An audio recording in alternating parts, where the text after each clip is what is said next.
নেত্রকোনায় 11 বছরের শিশুকে ধর্ষণের অভিযোগে মাদ্রাসা শিক্ষককে রিমান্ড দেওয়া হয়। প্রশ্ন হলো, সেই শিক্ষকের ডিএনএ টেস্ট ছাড়া তাকে রিমান্ডে দেওয়া কি জুলুম নয়? দেখুন, এই ক্ষেত্রে কিছু বিষয় আমাদের দৃষ্টিতে রাখা উচিত। এক, মহিলা মাদ্রাসাগুলো অবাধে হয়ে যাচ্ছে, কোনো শৃঙ্খলা নাই, তদারকি নাই, মনিটরিং নাই।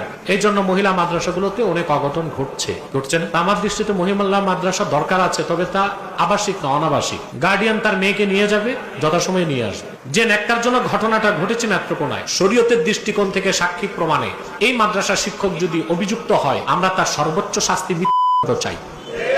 জানাকারের শাস্তি শরীয়তে কি? মৃত্যু।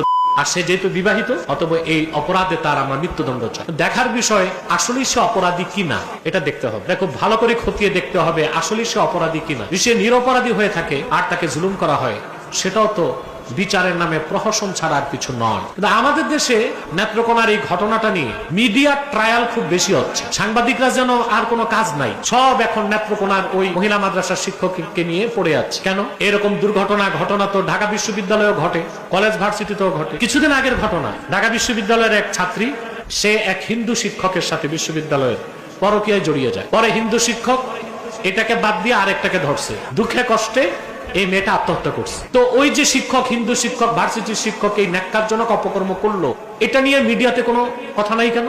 আসলে এই দেশের মিডিয়াগুলো গড়ে উঠেছে ইসলাম, তাদের মনে ইসলামের প্রতি বিদ্বেষ আছে, মুসলমানদের প্রতি বিদ্বেষ আছে। এই জন্য সুযোগের সন্ধান করে, সুযোগ পেলে কিভাবে মাদ্রাসাকে খাটো করা যায়, মাদ্রাসা শিক্ষাকে প্রশ্নবিদ্ধ করা যায়, আলেম ওলামাকে অপমান করা যায়, এই চেষ্টাতেই লিপ্ত থাকে।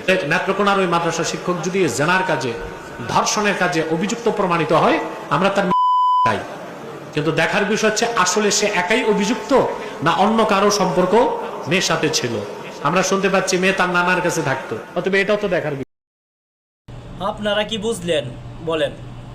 আপনাদের কাছে এটার কৈফিয়ত রইল, আপনারা এটার উত্তর দেন।